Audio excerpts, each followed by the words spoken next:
Planet Finance Business School, High-Tech City, Hyderabad. BCom, BBA, PGDM, MBA. Call 9000 Tollywood తెరపై cute couple గా పేరు తెచ్చుకున్న జంట వరుణ్ సందేశ్ వితికా శరవ్ వివాహమై 9 ఏళ్లు గడుస్తున్నా వీరిద్దరి అన్యోన్యత నేటి యువతకు ఒక స్ఫూర్తి.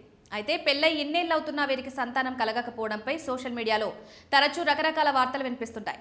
తాజాగా ఒక ఇంటర్వ్యూలో వితికా స్పందిస్తూ తన మాతృత్వ ప్రయాణంలో ఎదురైన ఊహించని విషాదాన్ని పంచుకుని అందరినీ కంటతడి పెట్టించారు. 2019లో వరుణ్ వితికా కొన్నాళ్ల పాటు అమెరికాలో ఉండాలని నిర్ణయించుకున్నారు. అక్కడున్న సమయంలోనే వితికా గర్భవతి అయ్యారు. ఆ వార్తతో ఇరు కుటుంబాల్లో సంతోషం వెల్లివిరిసింది.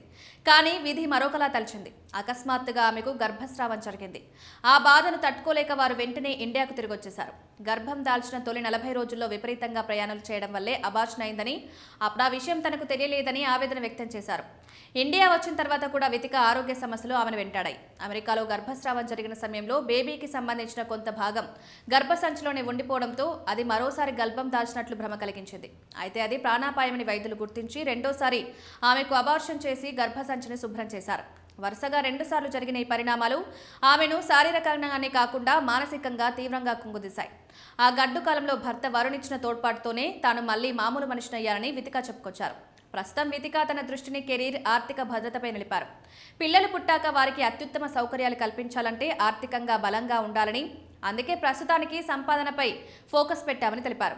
దేవుడు మేం బాగా సెటిల్ అయ్యాకే పిల్లల్ని ఇవ్వాలనుకుంటున్నాడేమో అని పేర్కొంటూ భవిష్యత్తులో గర్భం దాల్చినప్పుడు అందరికీ చాటింపు వేసి మరీ ఆ శుభవార్త చెప్తానని ఆమె ధీమా వ్యక్తం చేశారు. కేవలం 11 ఏళ్ల వయసులోనే చైల్డ్ ఆర్టిస్ట్గా కెరీర్ ప్రారంభించిన వితిక హీరోయిన్గా ఉల్లాసంగా ఉత్సాహంగా చిత్రంతో పరిచయమయ్యారు. తెలుగులో ప్రేమ, ఇష్క్, కాదల్, పడ్డానండి ప్రేమలో మరి వంటి సినిమాలతో గుర్తింపు పొందారు.